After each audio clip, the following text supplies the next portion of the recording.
very first thing, Mm-hmm.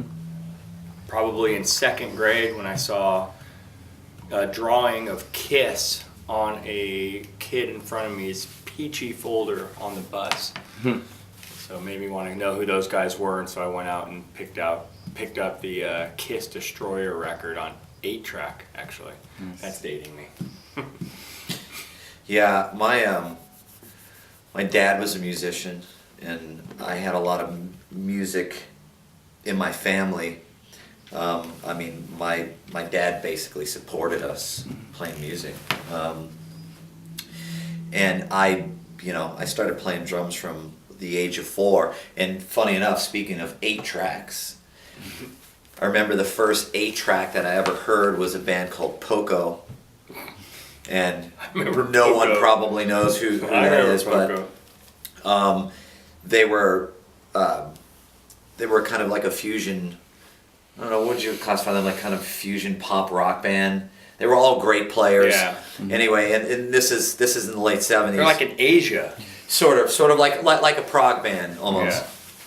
Yeah. And I just, I immediately, I knew that's what I wanted to do. I mean, in the first time I saw my dad play, I was a child, and I knew, That's cool. that's what I That wanted to explains do. a lot. It does. That you Going want to from play Poco because to- of Poco. Yeah, I didn't want to play because of Poco. You want to play because of Poco. I'm trying to give you the short version. That's awesome. Primary instrument is drums. I've been playing drums my whole life. I'm also a piano player, keyboard player. Those are my 2 primary instruments. I sing a little bit, not the greatest singer in the world, but My primary instrument is drums. Probably the worst drummer on the planet. I started playing, my primary instrument is guitar, and I started playing when I was about 6 years old. And also played piano, still dabble with piano, can write music on piano fluently and stuff like that, and sing. That's a tough question because if you're speaking of inspiration, Yeah. as far as what they do, as far as a craft is concerned, there's a lot of, I think, great players that inspire. I consider that if you can inspire a kid to really want to pick up an instrument and learn it and understand what music really is, that to me would be a big inspiration. I mean, as far as like the music world is concerned, I mean there's several guys that come to mind off the top of my head. Drumming wise, Todd Suckerman, who is he plays with Styx, the band Styx, but he's a studio guy. He does a lot of stuff. He not only is he an amazing drummer, but he does these great instructional videos, and his teaching method is really special. And I think that he's one of those guys that really gets involved in wanting to show people what learning the mechanics of playing drums is all Stevie about. Ray Vaughan for guitar. I think he's changed a lot of the way I play. But songwriting, I've always been influenced by like Elvis Costello. He's been a huge influence of mine because I think he's a songwriting great. That was when we were playing on the road.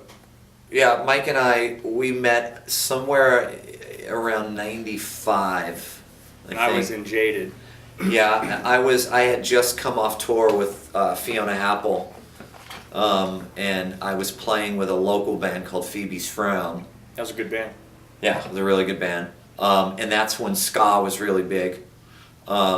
Phoebe's Frown was kind of a pseudo ska band, and we actually had done some shows with Jaded, right? Did like a handful of them around Orange We County. talk, in and out of doing shows of, jokingly, I think at first of having you come over and play with us because we already had a drummer set, but he was kind of getting involved in other business projects that was taking his direction away from us.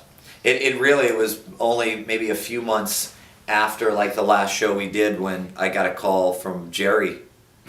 Actually, Jerry called you? Yeah. Yeah, Jerry was a guitar player in Jaded. Jerry called me and said, "Hey man, you want to come? You want to play with us?" And that's how it happened. Next thing you know, we're doing shows together. Awesome. Jaded, you know, and that's the sad thing about that band is because Jaded would have been like the next, no doubt. Easily. I mean, it was well on its way. I mean, the industry was clamoring for the band. We'd sell out anywhere in the country.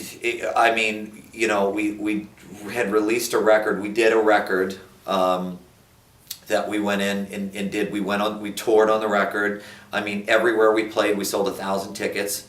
And I mean, if you think about it, I'm sure everyone understands in this class, if they play music, you know, that's not an easy thing to do for an unsigned band, and a band that really doesn't have a whole lot as far as marketing budget is concerned, a publicist on board. Actually, at that time, we did.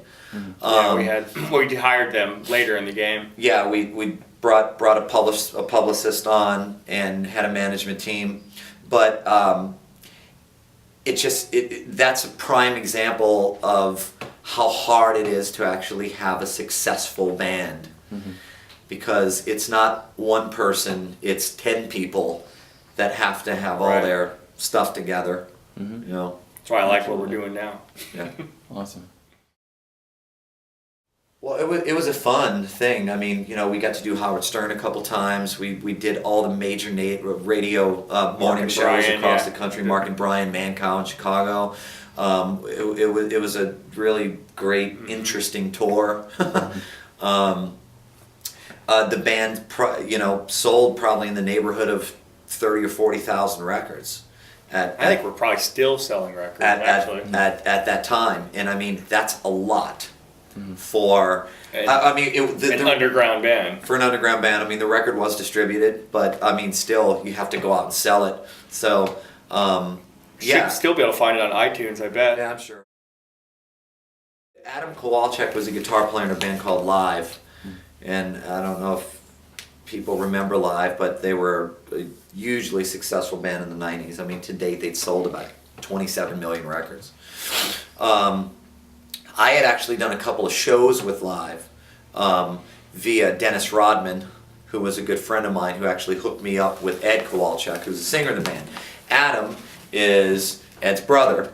Well, Mike and I have basically been musical partners since day one. I mean, we've just always had a connection musically. I mean, and that's why here we are, going on 20 years later, still working together and successful at it.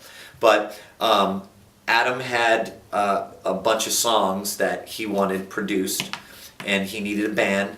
So the first guy I called, obviously, is Mike, and we were just finished the Jaded tour at the time, and I said, "Hey man, I got another opportunity for us."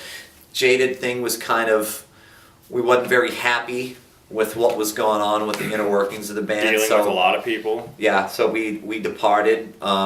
We secured a record deal with an independent record label for Adam's record, and we went to the record plant at $3,000 a day, and $160,000 later. Yep, and we recorded the record. Pretty fast, actually. It was the wait did. Well, it was fast because basically, I mean, what Mike and I did is we kind of took the songs that Adam had, which were basically just acoustic-driven ballads, all of them. Singer-songwriter songs. Were more singer-songwriter, and we made them rock and roll, basically. So as far as the progression is concerned, you're really talking about two different kind of bands. But within 3 years, we were headlining our own European tour. Yeah. So yeah. And that was pretty fast. When I said we got the band signed to an independent label, it was basically a label that I'd started with a good friend of mine by the name of Glenn Schusterman. And we actually, you make a record, you have to go out and promote it. I mean, you have to go play for people. So we were going to go out with Hootie and the Blowfish. Actually, we were going to start in Australia. We were going to start the tour in Australia. And basically, at the last minute, Adam pulled a plug and said, I want to go with Live, play with Live, and be the big rock star. So our lead singer, we weren't having the support that we needed to So properly. and I understand. I mean, nothing against Adam. I mean, he just that's where his head was at the time, and you know it's hard because it really is when you're In a you're involved with a successful rock band, band. that's a big successful rock band. I mean, it's hard to like go, okay, I'm flying in private jets and on big tour buses. Now I got to get in a van and go Right. tour across And the go country. promote my own record, try You to know, sell so- out shows. You know, so that's what kind of led to the demise. I mean, everything is a learning. I mean, every mistake and every prosperous moment is a learning curve. I mean, you learn something from it, and so You know what, it's so true, and I tell, I mean, Mike and I teach, and I tell kids this every day, and I tell my own son this, you can never stop learning. You know what I mean? There is always someone that's going to be better than you. There's always someone that's going to have what you don't have that you can learn from. It's an evolving circle, and that was the Adam and the Weight record was the first big record that I produced in a big major studio with a budget. Christina Aguilera was in the room right next to us recording yeah, her album. John Bon Jovi was across the hall too. So it was a great experience. And yeah, I mean, you learn what and what not to do through all those experiences. But that was a great catalyst for a lot of things. A lot of things. Well, Michael and I started Soundhouse Music about 10 years ago. Was it 2000? Wow, 12 years ago. Yeah. And we've been producing music for television and film for the last 12 or so years. I mean, we've done a lot. We started in our bedrooms basically with a little studio in the corner of the bedroom, and basically Did TV shows, major shows from there. Yep. Now we music. have a full functioning studio and production facility here where this is being filmed in. And I started a music school academy called Rock Stars of Tomorrow that's growing leaps and bounds. And so we got about 350 people a week that come see us to learn how to play their instrument, produce music, or anything in the musical arts. We actually have a couple of big record projects going on here right now. One, Sarah Schulte and Brianna Besserell. They're both doing full-length records. Well, actually, Incredible. Sarah isn't, but Brianna is. So, Good stuff. Really a good lot of stuff. work. Keep us sane. Yeah, I mean, music is like the one thing that you can always count on. It's universal, it's everywhere, it's forever. And so having that connection, it feels like you have a connection to the entire world. It's something that you can do here, China, Africa. And it's like you speak every language. And so it's just been a great thing to have. Yeah, I couldn't imagine not having it. I mean, I've been so extremely fortunate to be able to do this for a living. This is all I've ever done, But I told myself a long time ago, this is what I'm going to do. And is it hard to be successful doing this? It's probably the hardest thing. It's like to be being a successful quarterback of an NFL team. Exactly. Starting quarterback. But it's such an awesome thing. I mean, it really is. It's like, like an artist that could wake up and paint every day. Technically, we don't work a day in our life. If Yeah. you think about it, because we're doing our. We come in here and we our write passion. music every day. How awesome is that? So cool. That's it. Yeah, exactly. Got a guitar in my hand every day. Awesome. About to grab one of these. Thanks for sitting down with me. Thanks, You got man. it. Right on.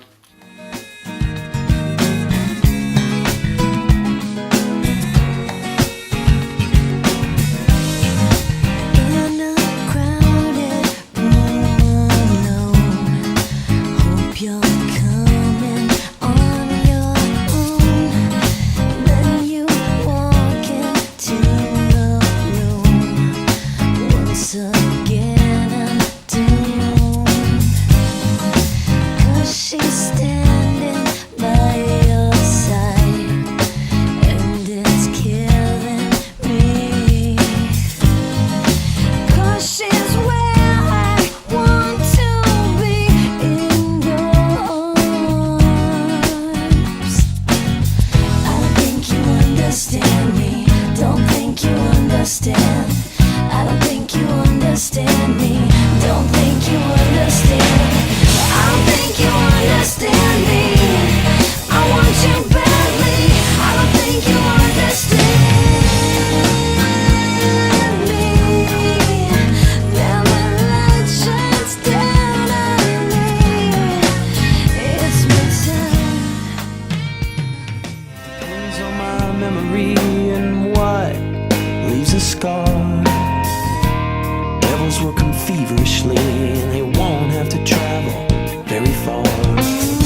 just enough time to speak without taking the